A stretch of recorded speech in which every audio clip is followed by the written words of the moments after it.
welcome to today's webinar. My name is Tran Mendez and I'm an academic trainer with the Center for Teaching and Learning. Today's session is with Dr. Anabelle Bugatti, one of our graduates here from NCU. And today's topic is called Connecting with Challenging or Difficult People. I hope everybody enjoys today's session and is able to take some of the knowledge today and apply it in your personal lives. Just a couple of housekeeping items before I hand it over to Dr. Bugatti. I am currently recording today's session. I will have it posted in the comments by the end of tomorrow. If you have any questions, please save them for the end. I will be able to give you speaking rights so that you can go ahead and speak with Dr. Bugatti. So right now everybody is currently muted, but towards the end, raise your hand and I will unmute you and let you know that you can speak directly with her. And then there will be some chances to interact in the chat box as well. So when you go to use the chat box, please remember to change the little box from all panelists to all panelists and attendees. This way everybody can see your responses.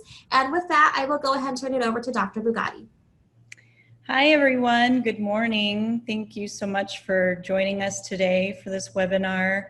And I just ask that maybe you hold your questions till the end. I promise there will be time to ask questions, but hopefully a lot of them will be answered throughout the course of this webinar. And just to sort of kick us off, I would like if you guys could put in the chat box, and Tran is going to read it off for us, if you could put what department you're studying, what program you're in at NCU, so that I have a sense of who all is joining us today. I know I came from the School of Marriage and Family Therapy Sciences. I got my PhD at NCU. And so I'm not sure if there's a lot of you from the counseling department or if you're in other departments. So if you can put that in the comments right now. Thank you. And if you're having trouble finding the chat box, it's at the bottom of your screen. If it's not locked at the bottom, you'll have to hover your mouse down at the bottom and the chat box will come up and then you can click in there and type in your response. I am seeing a lot of MFT students, School of Education. I see a couple of business, a couple of psychology. Let's see, a few more business, psychology, but it does look like a lot of the attendees here today are MFT and School of Education. Okay, awesome. Well, and I love business too, because this topic will really, really apply not only just the practice of therapy, but for business. So what we're going to be discussing today is challenging and difficult people, how to connect with them. And as you can imagine, whether you are a therapist or you're in business or anything else, you're going to have people in your life that are really difficult. And these could be professional relationships. This could be your friends, this could be family. If you're a therapist, this is definitely going to be some of your clients, because not every client you're going to get is going to be that spectacular, amazing client. There are people who dig in and resist and can be a lot more challenging to work with than others that you'll work with. And you know, the point also is that we're never not in relationship with other people. So part of understanding the difficult and challenging people in our life and what makes them so challenging is understanding people and relationships and how relationships impact everything, basically. And so when it comes to challenging and difficult people, we're all relational beings. And we're all hardwired for connection. And it's super essential to know this. We as human beings never stop looking for signs of safety and connection with others. We're never not in relationship with other people.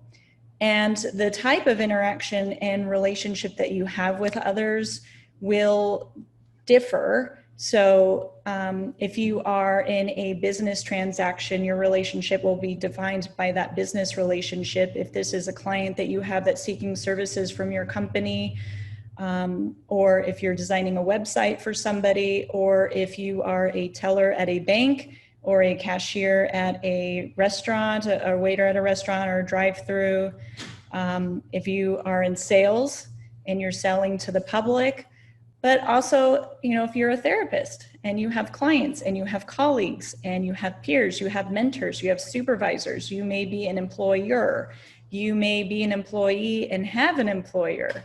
So all of these are the different types of relationships that we will have, and the type of relationship that we have and interaction will define the type of emotional investment and the risk involved in maintaining that.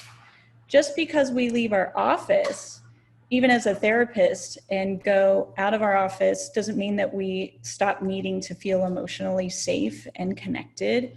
And we don't stop having the desire to connect with others just because we take our work hat off. So just because you may, if you're a car salesman and you step off the lot doesn't mean that suddenly you stop needing relationship and to feel comfort or security or acceptance and support by others around you. Just because you are a leader, maybe a CEO of a company, doesn't mean that you stop needing comfort and support, validation. All of those are so important to all of us as people. And certainly for those of you in the MFT program, just because you take your therapist hat off and you leave your office doesn't mean you leave your humanity at the door. You're still looking yourself. You are a relational being and you're still looking for those signs of connection. So these are all super important, and understanding the principles of connection, how we connect, why this is important, how all this impacts people's behavior, and how to shape that is super important. And when you can harness these skills in your personal life and your professional life, you're going to be able to be a master of all relationships that you have, which is going to help you in your business and your personal relationships.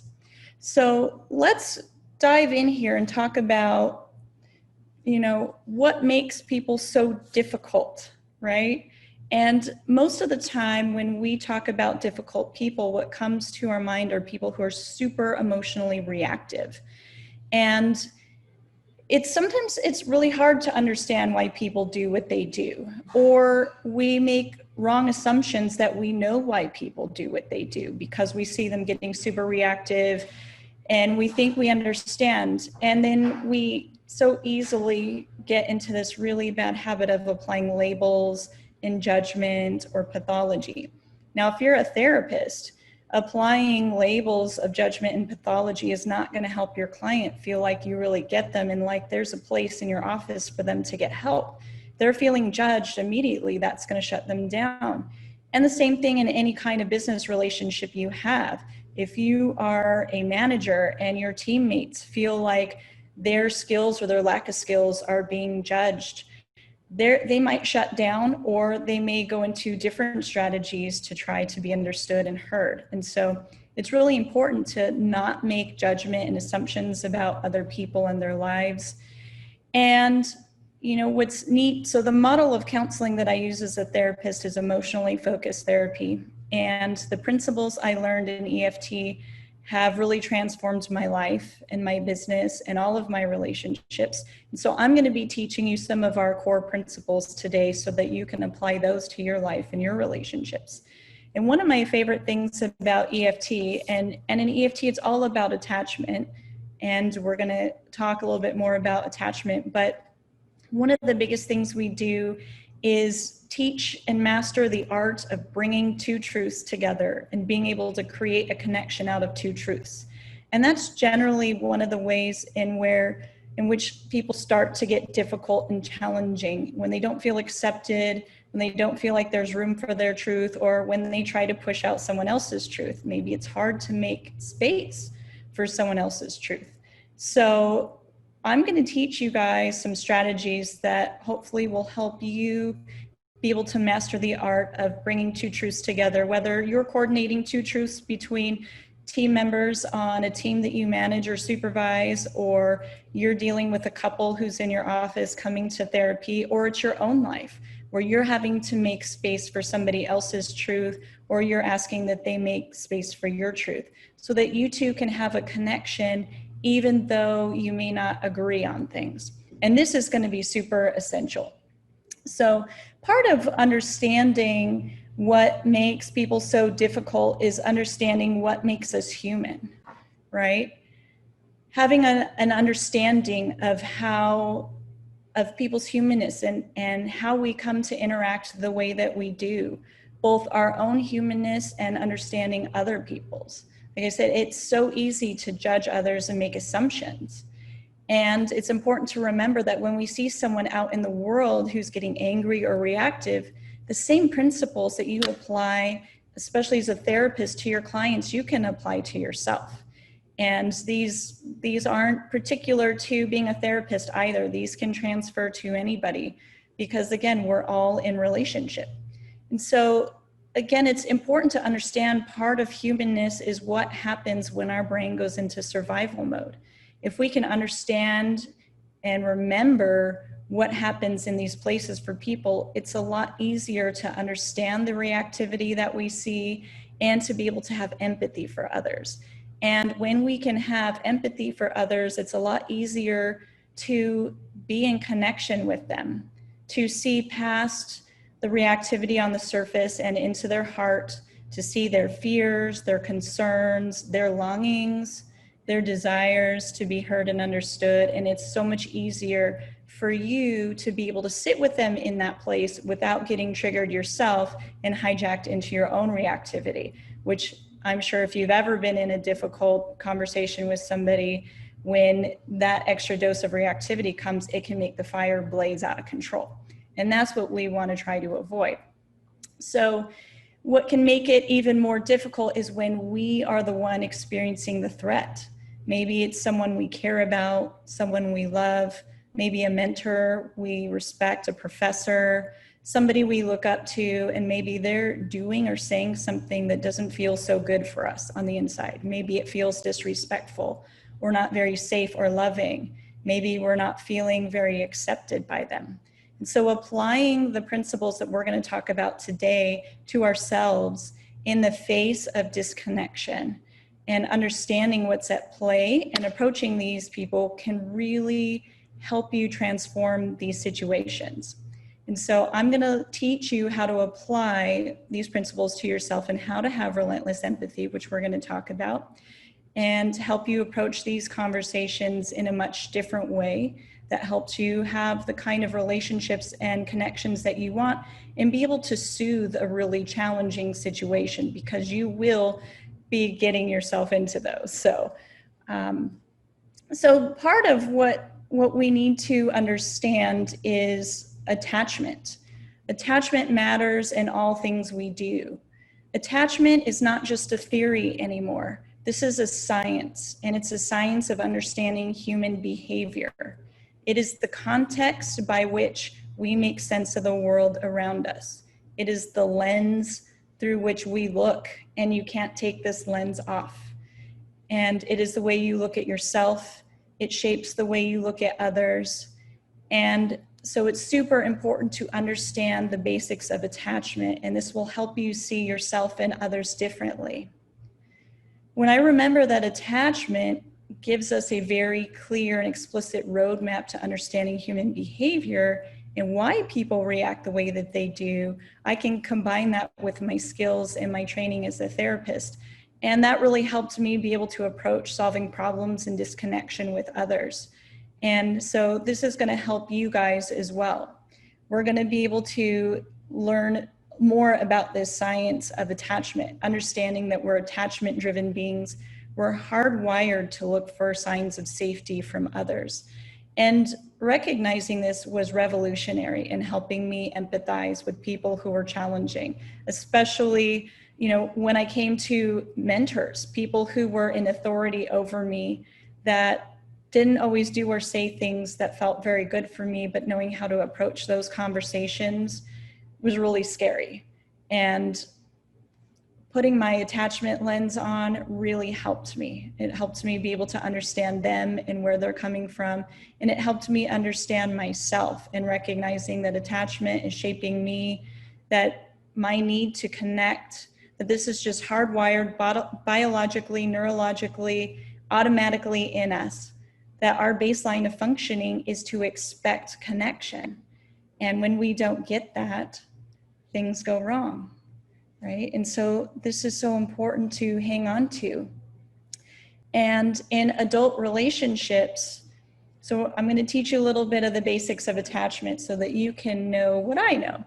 So in adult relationships, secure attachment is a reciprocal caregiving relationship in which both people are consistently bringing themselves into the relationship and using pro-relationship skills to feed and connect and maintain the relationship. And both people will consistently be emotionally available and present to each other. They will be responsive to each other, and they will be engaged. And we used to think that attachment was just between a mother and a baby. But since we've had a lot of research done on attachment in the past few decades, they've recognized that attachment isn't just for babies and children and their parents, it's for everybody. Everybody needs connection, cradle to grave, young and old. We all crave connection, and we are actually biologically hardwired to seek connection.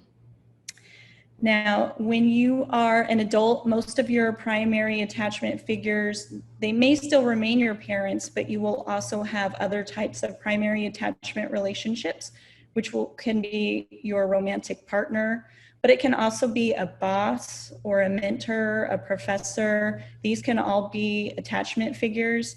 I remember as a beginning therapist, one of my attachment figures was my supervisor. I sort of looked at her like my den mother because I went to her for guidance and for validation.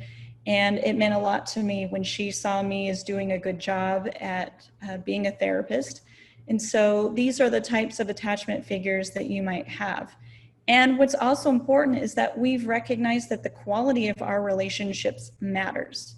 When these bonds, when these relationships are not stable or secure, it affects the quality and they can become destabilized. That means they may have a lot more stress and distress, and they will also become more insecure.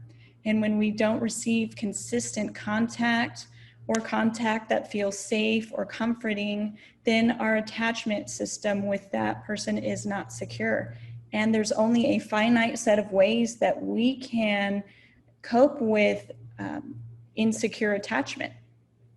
So attachment is a survival instinct. Literally, it is in our survival. It is wired into the amygdala, into one of the oldest parts of the brain.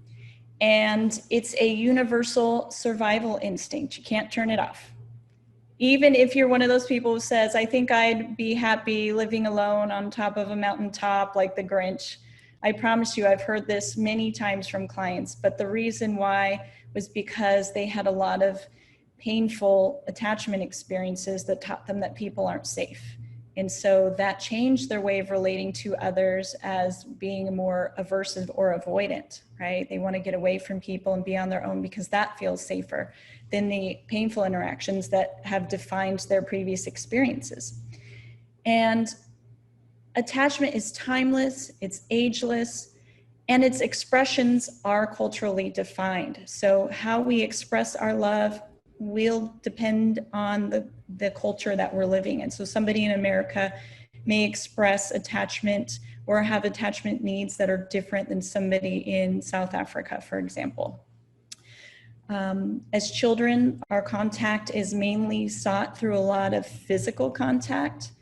But as we develop more of that emotional security with our caregivers, we've learned that that emotional security with somebody, that secure emotional bond, can actually abide when we cannot be physically close.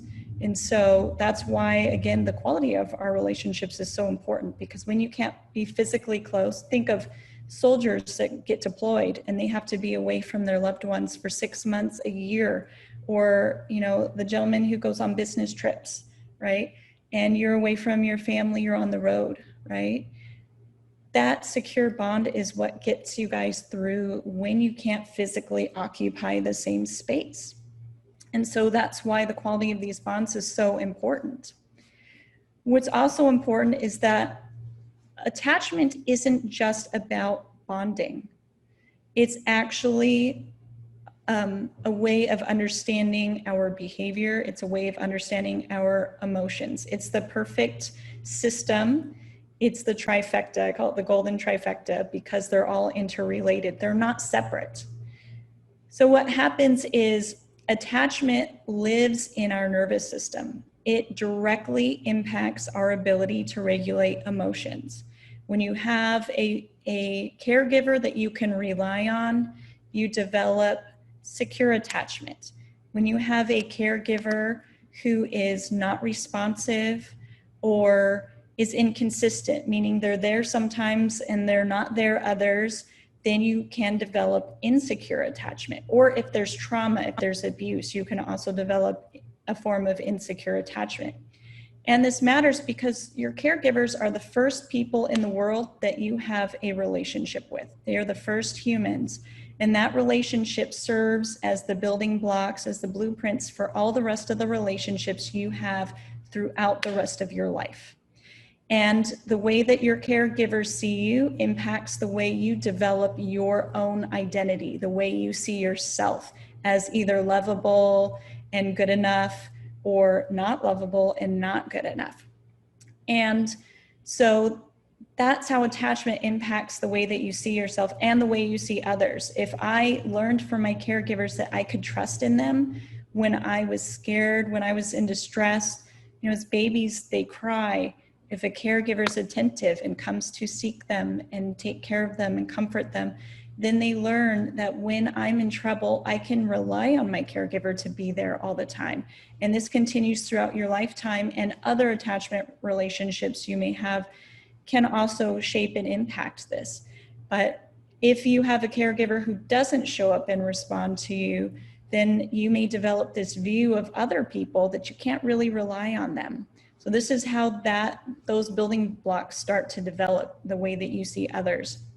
So an example of the way insecure attachment might look as an adult, the way you see others, right, is if you might call these people jaded or constantly distrustful of other people. If you think people have a hidden agenda, if they're generally not to be trusted, or if you just generally believe people won't come through for you, that you've got to do everything yourself because you can't rely on other people.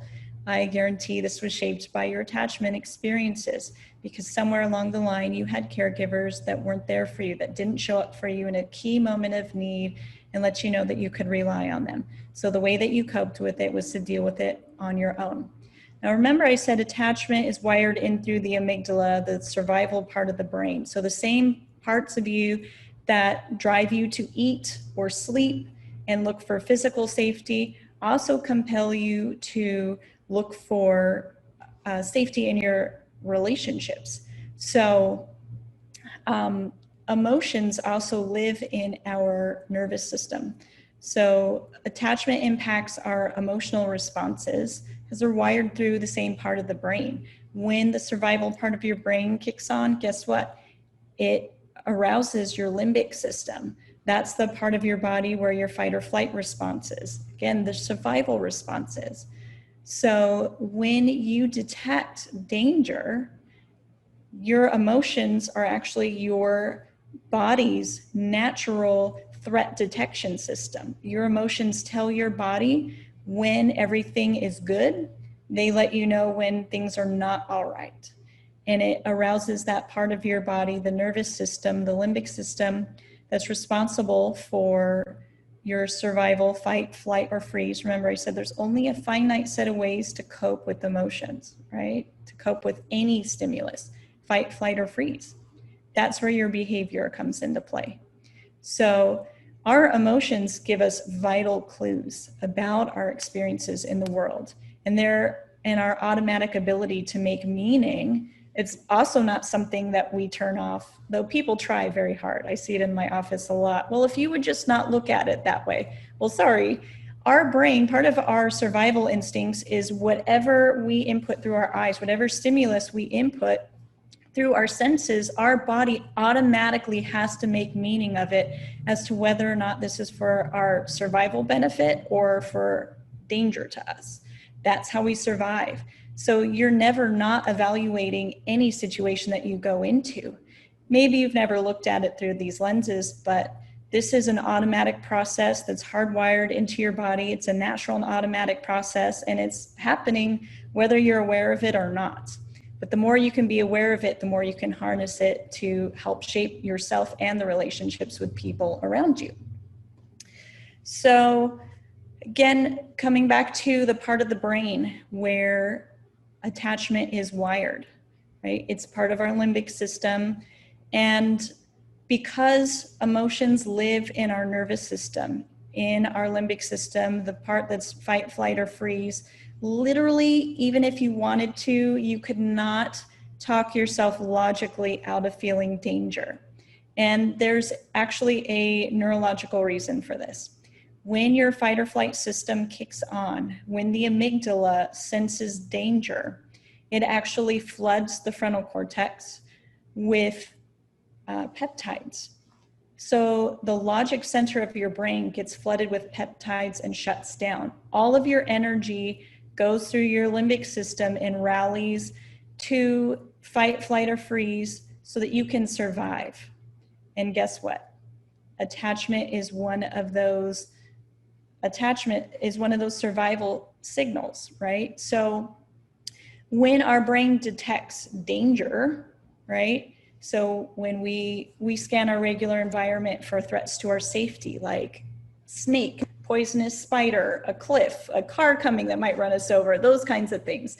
And our body just automatically understands, right? When you see a snake, you're not waiting, you're not going to stand over and say, I wonder if that's dangerous or not. Is that a poisonous snake? No, you're just getting out of there, right?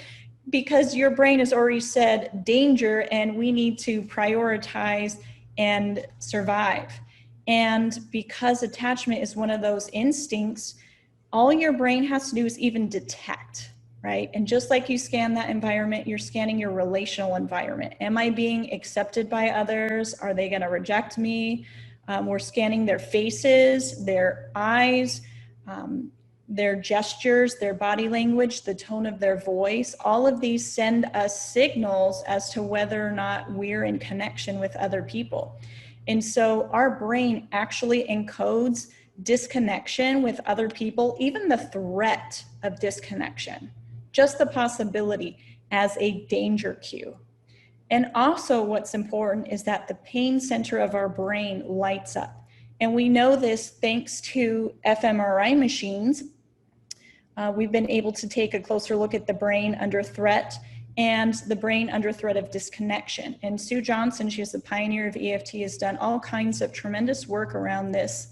And she was the one, her and some other neurological scientists have gotten together and done these brain scans.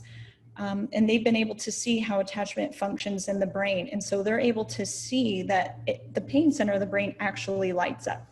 So when you have a broken heart and it feels like the worst pain that you've ever had, that's not just made up. Like your brain is actually telling your body this is the worst pain that you've ever had. This is actually happening in your brain. So we know that rejection hurts. There's a couple studies out there that talk about, I forget the name of the study, and I can look that up for you guys later, but there was a study that showed that the brain experiences rejection the same as being stabbed. Isn't that so interesting? So having a broken heart, being rejected, doesn't just philosophically feel terrible. Our brain tells us that this is a painful experience.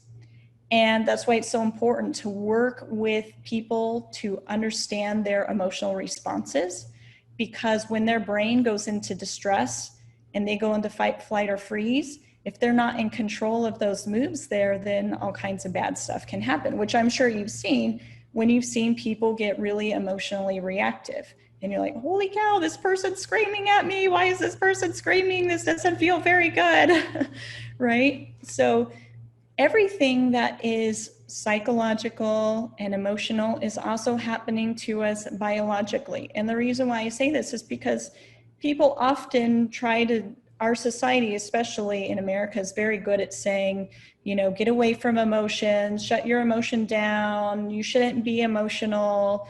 And they're doing us such a tremendous disservice because they don't understand that emotion is just information signals, and they are valuable cues and clues to our reality.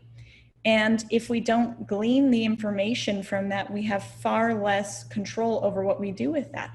Even the act of trying to shut down your emotion has a behavior attached to it. And honestly, as a therapist, I've seen people get themselves into far more trouble by not trying to feel their emotions than people who are very in touch with their emotions. So, and we know that when emotions happen outwardly, they're not just this philosophical construct, oh, you're just being emotional. It's actually doing something to you chemically. And that's also how it impacts the body. So emotions have physical cues in our bodies that help us tune into our experiences in the world and deem them as safe or dangerous. As I mentioned, emotions are our threat detection system, and they will signal the survival part of the brain. When the brain gets that attachment threat, the pain center of the brain lights up. And so when your brain gets that threat, the amygdala comes on, takes over, your rational thinking shuts down, and you literally cannot talk yourself out of, as much as you try, or you may tell your friends to try, or you may try to tell your clients, calm down, it's not that bad. Calm down, ma'am. You don't need to scream at me over coupons at the store, right? Any of those things literally can't be done, because your nervous system is far more compelling. Your survival instincts are far more important to your body and your being than your logical thought. And what happens to us when our attachment system is on is that it impacts our physiology, right? So what's important is that our body releases hormones when we are stressed, when we are distressed. And the word emotion actually comes from the Latin emovere, to move, and actually more explicitly, to move out. Emotion's natural trajectory through your nervous system is to move out of you. And one of the ways we do that is by seeing and understanding people's emotions and their emotional responses, seeing and understanding our own responses so that we can give an outward signal of what we need in that moment. And so imagine when people are trying to push down their emotions and their body's pushing it up. This is the heart of how panic attacks happen. When you are stressed, your body actually releases adrenaline. It releases cortisol. These are stress hormones designed to mobilize the body. Now, attachment and independence, dependence and independence are two sides of the same coin. And attachment is all about interdepending, healthy interdependence on each other. And this neurologically and chemically works in our body. And that's part of what lets us know that this is actually how we're meant to function. Now, this isn't saying that you can't ever do anything alone or on your own. And in fact, the more secure attachment you have, the healthier you're going to be about developing your own self-image and doing things in the world, exploring yourself without danger of what's happening to your relationship when you're away. So what happens is when your body gets flooded with these chemicals and you don't have secure attachment and you don't have a way of expressing your emotional needs outwardly in a healthy way, or you're somebody who's pushing these emotions down, those chemicals, that adrenaline, that cortisol actually stays in your body. And again, people who try to suppress their emotions, you often hear people talk about panic attacks that they get, or they'll wake up in the middle of the night and they can't go back to sleep and they're very anxious. It's because their body's survival system is still kicking on, right? That adrenaline is kicking on and moving through their body and saying, be awake, be awake. And when emotion is pushing its way out, because that's the way it wants to go, and you're pushing it down, guess what that does in your nervous system? It's like an explosion, and that's where panic attacks happen. So it's really not healthy for you to push your emotions down and stuff them down. Now, of course, when you have secure attachment and you have a healthy way of regulating your emotions, you're going to have more flexibility and be able to regulate those in moments where it's not going to be appropriate to outwardly react. But when you get in connection with each other, what happens is your body actually releases different hormones. So if I'm stressed, I've got cortisol, adrenaline going through my body, and I get healthy connection, then my brain actually starts to release oxytocin, dopamine, serotonin. All of these are pain blocking chemicals and will help us feel good again. And so this is why attachment is so important, is that it actually helps our bodies. And if you aren't able to get that dose of dopamine, serotonin, oxytocin from a secure, connected other, you're stuck with that adrenaline, that cortisol in your body. And guess what? It starts going after your gut, goes after your organs. And so, and when you don't have that connection, you don't get that relief, that pain relief to help that from attacking your organs. And all your body's energy has to rally back to helping yourself physically heal from the damage being done. So when you hear people talking about IBS and all these other things, and oftentimes they'll go to the doctor and the doctor's like, well, we don't see anything wrong. I firmly believe doctors should be asking them about how they regulate their emotions, because I promise the answer is right there. So having attachment literally does help us help our physical bodies as well as our emotional system.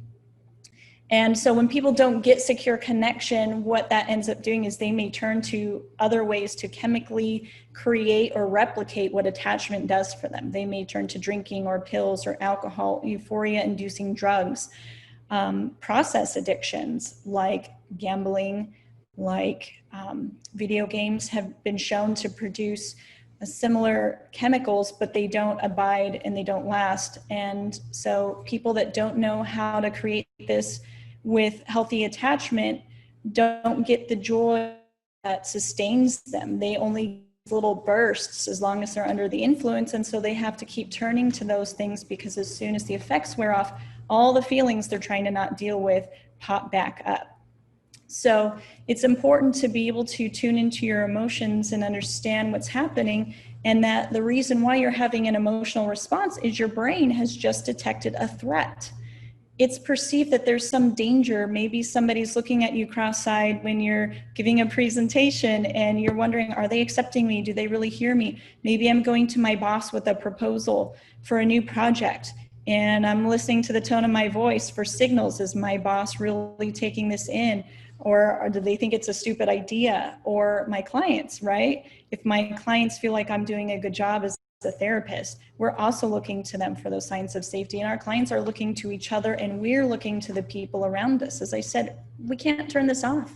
It's always happening. And so understanding how people were taught to deal with emotions growing up has a big impact as to what they do now and how they display their emotions. So you really want to pay attention to how you were taught, because the easiest way to help shape relationships is to know yourself, is to understand how you were taught to deal with emotions, how to get what you needed, comfort, attention, safety, security, and to be able to express that to others. And maybe you came from a home where you were taught not to express that. So I want all the wheels spinning as you guys are talking about that as to how was I taught? What was I taught about emotions and vulnerability and attachment and reaching for help, right? This is the thing, as I mentioned, because emotions live in your nervous system, because it wants to move out, and because the pain center of your brain lights up when you sense disconnection, we know that pain demands to be felt. And if you don't feel it, it will find another way through physical pain. And it really wants to be understood. It really wants to be heard. And your pain really wants to be consoled. And so this is so important in understanding emotional intensity. When you see somebody with rage, anger is directly proportionate. The level and intensity of somebody's anger is directly proportionate to their level of unprocessed pain. And I know that may sound weird when you're seeing somebody scream and lose their head over squash in the grocery store. You're thinking, what on earth? How can this person have a lot of pain? Well, they do, and they carry it with them. And that's what feeds this reactivity, because they're on constant alert, and their attachment experiences have taught them, I can expect people to not care.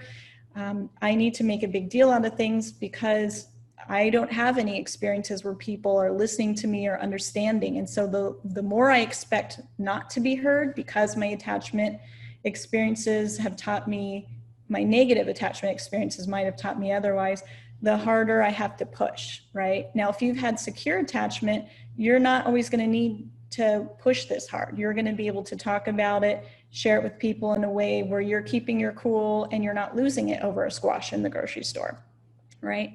That's if you've had secure attachment. Remember, our brain and our body expects us to have connection. And when we don't get it, that's when danger starts to light up. And so every person, every situation is an opportunity to feel heard and understood. And business, I think, is so important to understanding attachment, because when you make people feel loved and valued, it is the easiest way to separate them from their money because they will be more generous. They'll open it up, and because really they're opening up their wallets because you've opened their hearts, even if they're standing at the counter ordering a coffee. I promise it works.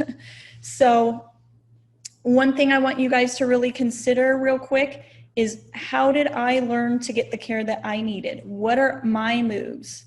You really want to apply this to yourself, because part of shaping relationships is knowing how you respond when you're under threat. If somebody's attacking you, what do you do in that place?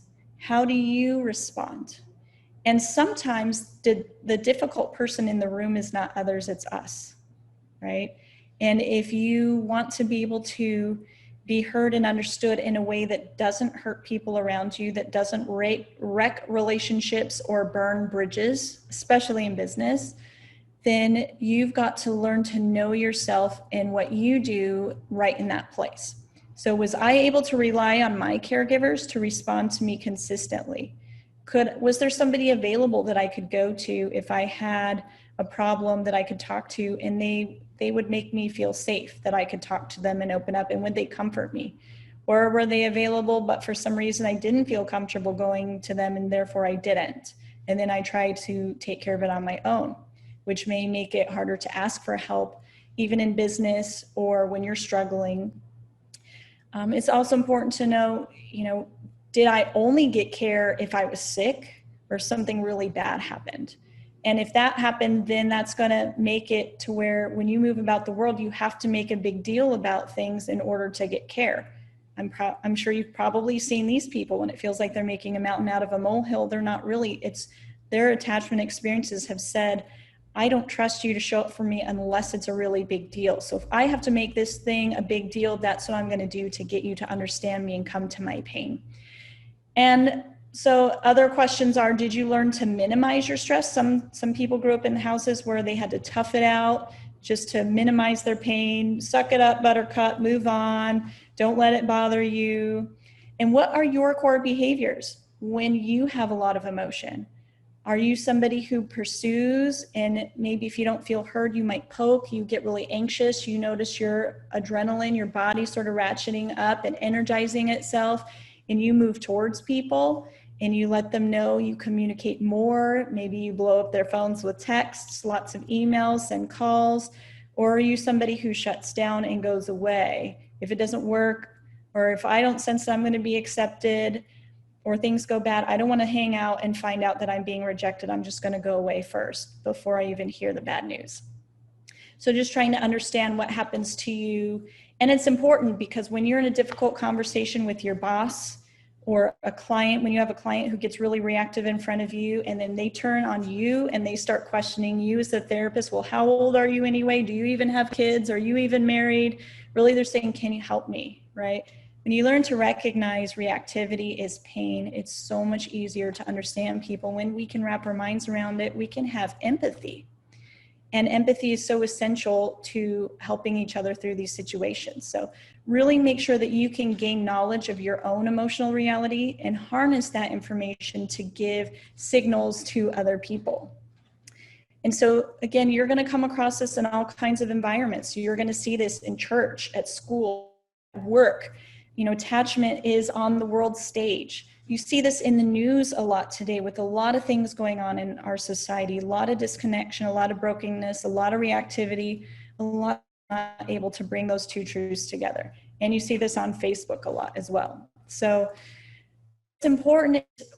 You see someone being reactive, you've got to be able to open up your window of tolerance and turn towards that person. As hard as it may be, when you can understand that anger, reactivity is pain, it's a cry for help, then it's easier to see that as a distress call and turn towards them. And it's actually important for us biologically, because when we turn towards somebody, when we actually look at them, when they're in pain, it activates our mirror neurons, and our mirror neurons are essential for empathy and compassion to kick on. So when you can look at somebody in distress and tolerate that, it turns on your caregiving system. When you feel bad that somebody's in pain, that's a good thing. That means you're a good human being and that you're feeling the way you're supposed to, because that's how we're wired, right? When somebody's in pain, we're supposed to want to help them. We're supposed to feel care and want to reach to them. And empathy is so important. It helps us walk in other people's shoes and recognize that they're in pain without getting hijacked in our own reactivity, without thinking it's about us. Right? When the woman in the grocery store is screaming over a squash, she doesn't know the fruit guy, the guy who works at the grocery store. She's not developed a relationship with him. So there really in no way it cannot be about rejecting him. It's not personal. It's all about her. So we've got to recognize when we have somebody in front of us who's reactive, it's all about them. They may try to make it about us. That's just their reactive strategy. It's not actually about us. It's about them. And this is the fundamental question when you see someone being difficult, is they want to know, do I matter? Does my pain matter? Does my distress matter to you? Can you hear it? Can you be with me and let me know that I'm not crazy for feeling the way that I do? And they're not, because again, their brain has detected a danger. And so again, it can be really hard when you have someone who's screaming and they're screaming at you. It's easy to get hijacked into your own stuff until you remember that anger is a sign of pain. Reactivity is a sign of pain. It's a cry for help. The deeper the pain, the stronger the anger, the more prone to rage somebody might be. And the biggest, most profound thing you can do for somebody in pain is to lean in and listen, right? And validating their emotion, the fact that they want to be heard or understood, is not the same as saying that their behavior is okay. We're in no way condoning unhealthy behavior, destructive behavior. All we're doing is hearing the emotion that's driving it. And when they can feel understood, then their body, their nervous system doesn't have to fight as hard to be understood. And then their systems can calm back down, the prefrontal cortex can come online, and we can find other solutions together as to how to deal with the situation. Solutions that don't feel so destructive or end up wrecking relationships, which is so important. And being able to tolerate people's emotional discomfort and reactivity also means not showing up with misattuned positivity. Just look at the bright side. Just think of all the good things. Like, you know, it's not so bad, right? You have those people that you're feeling terrible and they come around you and want to paint the world in sunshine and rainbows. And it's just misattuned. It's not where I'm at. And misattunement just means it's not appropriate, right? Misattuned positivity can be just as toxic as chronic negativity. So you really want to tune, if somebody is sad, step into their sadness with them. Let them know that they're not crazy for feeling sad, because their body is literally saying something painful is really happening right now, and I just need someone else to understand it. When they can understand it, they can sit with me. And when I know I'm not crazy, my systems can return to normal and we can start solving the problem at hand. But you've got to attune, you've got to come in with them, because if they feel like you don't get me, if you're coming in with sunshine and rainbows and they're like, the world sucks right now, I need you to see that my world sucks, ain't no sunshine and rainbows here, then it's so much easier to be with them in that place. And they're going to feel like you get it, and then you can take them to the land of sunshine and rainbows. So really the art of handling challenging and difficult people is being able to tolerate a lot of emotion, being able to tolerate their emotion. A lot of people think I have to fix it. I have to go into fix it mode. That may be how you were trained to deal with emotions, that nobody ever showed up and sat with you in your emotion, just held you and comforted you, or just showed support and said, I get it, man. I understand. You totally have a good reason for feeling that way, right? They don't need you to fix it. Most of us are pretty capable at handling and fixing things on our own, and that's not usually what we're looking for. Sometimes we are. And in business, in some situations, we are tasked with having to fix it. But if people are really emotionally reactive and they're not feeling heard and understood, they're not going to let us fix it in a way that's effective. So being able to hold their emotions and being able to hold that space for even our own emotions, understanding what sets us off, how we respond. You know, if a client starts screaming at you, are you going to be able to keep your cool, or do you notice you start engaging back and now you're in a war of, you're both in fight mode and then things blow up? We don't have that luxury all the time in business relationships or therapeutic relationships. So part of being present and respecting and holding that space is just respecting the emotion and the function, the reason why it's there. Everybody needs support, comfort, care. It may look different to different people in different cultures, but everybody needs it. So when you can actually walk in their shoes, you can see into their hearts. When you can see into their hearts, suddenly they don't become the bad guy. They don't become the enemy anymore. They become a person in distress, just a regular human being like yourself who needs care, who needs to be heard. And then your nervous system will start to calm down and you can enter into that emotional space with them. Have that empathy, not just empathy. In EFT, we call it relentless empathy, which means unceasing empathy.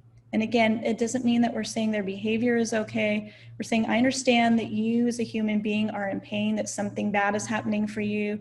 And I'm going to step into that with you, even if it's about coupons at the grocery store, or maybe a late project deadline, or, you know, whatever it is that we're dealing with. I'm going to step into it with you and let you know that you're not crazy. And when I can come along with you, again, your brain is going to start getting that oxytocin. It's going to get that dopamine, that serotonin, which it needs to combat those stress hormones for their nervous system to start calming and everything else to start coming back online. When it comes back online, then you guys can problem solve together and make it through the situation. But the first thing everybody needs is contact first. The problem at hand is not the problem you think it is. It's the disconnection. Can you be with me and my humanness first? And then when I feel like I'm not alone, when I know that my brain has that baseline of safety and connection, then it's so much easier for all my other functions to kick online and to be able to problem solve what's happening. So having that empathy is just so essential, and being able to tolerate a lot of emotions and recognizing sitting with others and just letting them know that they have a good reason to feel the way that they do and they're not crazy for feeling that way is doing something very important. That is the fix it in a lot of situations. And so if you guys have any questions about this webinar actually comes from a chapter in my upcoming book that comes out in December. And I will send Tran a link once it becomes available. If you guys are interested in purchasing it, I believe it'll be on Amazon. And it's about using empathy it's more directed for therapists, but there's a lot of application. And this comes from a chapter about applying the principles to your personal and professional relationships. So if you have any questions, you can email me. You can call me as well. And we'll just open it up for questions if anyone has a question. We do have a few questions that came over. So we only have a few minutes left. So if we don't get to your question, please make note of Dr. Bugatti's contact information. But to start off, the first question is, what tips or tricks can we leverage to assess whether whether we are the challenging or difficult person ourselves? If we identify that and become self-aware, what can we do to correct? I love that. Such a beautiful question. Thank you. What a great question. So really the art of knowing if you're the difficult person is attunement. Attunement is simply the act of tuning in to your relational environment, seeing where other people are at, reading their emotional moves correctly, and allowing people to read you correctly. A lot of times people, when they're not in control of their emotions, when they don't know their own responses, they give a signal outwardly with their body that's different than what they have on the inside. And a lot of people aren't congruent there. And that's what we do a lot in therapy, is helping those two to match. So if you're really sad on the outside, but somebody sees you smiling, that's an incongruence, right? How are people supposed to know that you're sad?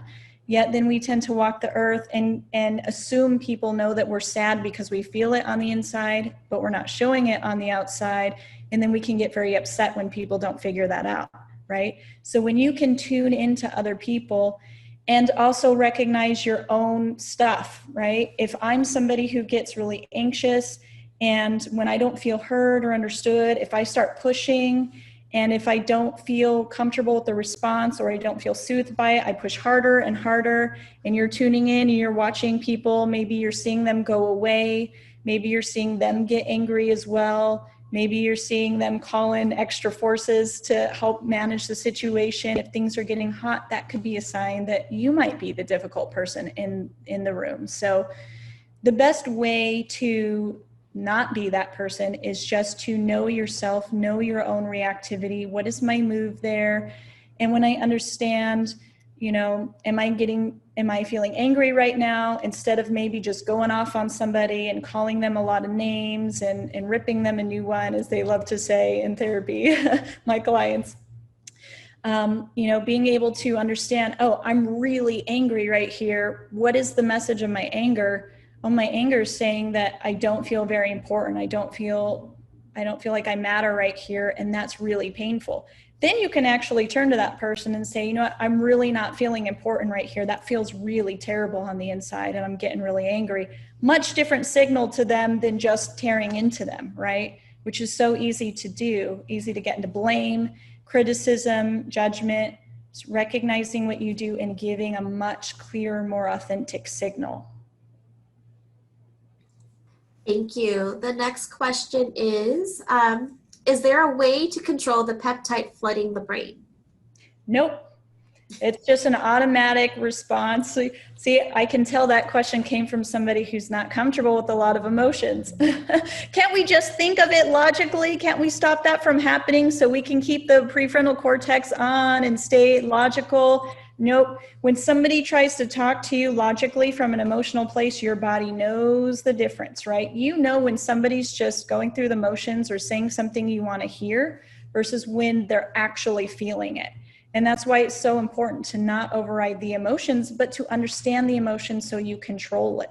Avoidance is not control. It's just avoidance.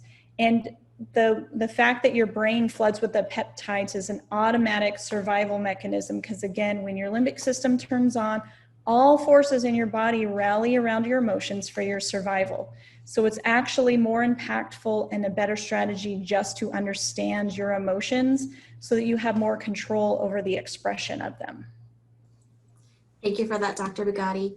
The next question is, do you feel we will see a surge in attachment problems from our young people that are going through this COVID-19 situation? How can we prepare for treating this?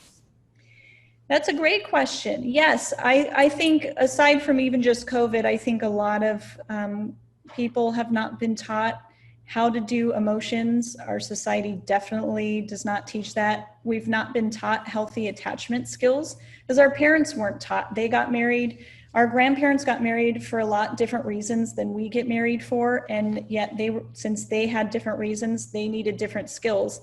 Now we have different reasons and we were never taught these skills. So this also shows up with COVID, where you have a lot more aloneness and you have people who are isolated and they don't have the skills to help them have healthy attachment, to help them start to seek others, to turn towards secure attachment figures and ask for what they need so that their body can get that help during a stress load. And so part of it's just, if you're a therapist, educating yourself in attachment. There's a really great book by John Bowlby. Actually, his son put it together after he died, and it's called The Making and Breaking of Affectional Bonds. Phenomenal book. But just verse yourself in attachment and emotions, and then you can help your clients understand attachment, and you can help understand what their attachment system looks like. Do they have attachment figures they can turn to and get the relief and soothing they need, or do they have nobody? And if they have nobody, how can we help them start to make secure, healthy relationships that they can turn to in need? Thank you. I'm starting to see a lot more questions come through. And again, we are almost out of time. If I don't get to ask your question on air, Dr. Bugatti was kind enough to provide her contact information. So again, I'm sorry if I don't get to your question, please go ahead and email it directly to Dr. Bugatti. The next question is, I am researching lesson learning and discovered a trusting, blame-free culture is a primary enabler for open exchange of experience. How can leadership reverse direction to create and nourish that kind of environment to enable organizational learning? So leadership is a whole other level of attachment and attachment functioning. And a lot of it is being able to empower people to take responsibility without going into blame. Part of it is educating our leaders and our workforce on the systems of attachment and human behavior and helping them incorporate those principles in the workplace so that, again, they can give each other more effective signals. They can help offer feedback to each other without setting off their employees or their colleagues' fight or flight systems so that they can stay in connection together, find appropriate and feasible resources and outcomes and strategies. But the biggest really is to help them understand attachment and human behavior so that they can bring that into the workforce and understand what will set off those fight or flight systems with their employees when they're giving feedback, when they want their employee to take in the negative feedback, which is a hard conversation to have, and be able to sit with that and really incorporate that feedback. I hope that was helpful. It sounds a little bit like a complex question, so if you want to email me, I can give you some more insight there, but it is sort of the new frontier to extend attachment training to our leadership in our corporate executive world. That's a great, great question. Thank you. And then the last question of today is going to be, can a single incident of lack of attachment response impact an individual? Yes. Is the clue in the depth of trauma in that incident? It can be. Not all moments redefine relationships, but certainly there is plasticity in our brain, in our relationships. So you may have grown up with secure attachment, but if you go through something really traumatizing, that can redefine systems. And the reason why that's actually kind of good is because if you have a lot of bad things that impact your attachment system and cause you to have attachment trauma or insecure attachment, you can also reshape that and have secure attachment. So it's not a solid state that never changes. It's something we can shape and reshape. And yes, if you have trauma, it can definitely reshape things, but really what will be the biggest indicator? So if you guys ever look up Gabor Mate, he's a fantastic addiction specialist who also specializes in attachment. He's in Vancouver, Canada. And he talks about how trauma is not what happens to us. It's what happens inside of us as a result of what happens to us. So if you've gone through something really traumatic, but you had a secure attachment system to help you cope, to help you make sense of it, and to be in your corner and love you after, you may not walk out of that situation being traumatized by it. But if you had nobody, or if your attachment figures turned on you, which I see a lot in therapy where children were maybe molested by a family member, and when they told a parent, the parents blamed the child. Awful, right? So those are the things that can redefine. And the way you might recognize if that was a pivotal moment in your life is if it's an incident that still stands out and still has a visceral response around it, and is something that you notice yourself coming back around to often, or if you're in a relationship, if it's an event that happened early in the relationship that keeps getting brought up, that's a sign that there was an attachment injury there that needs to be resolved. Thank you. Again, thank you so much, Dr. Bugatti. Thank you for being here with us today. We are out of time. Again, if we did not get to your question, I'm so sorry, but please email Dr. Bugatti. It's Anabelle Bugatti, mft@gmail.com. I will have today's recording posted in the comments along with the slides. And everybody, please enjoy the rest of your day, and I hope to see you at the next webinar. Again, have a great day, and thank you, Dr. Bugatti. Thank you, Bye. everybody.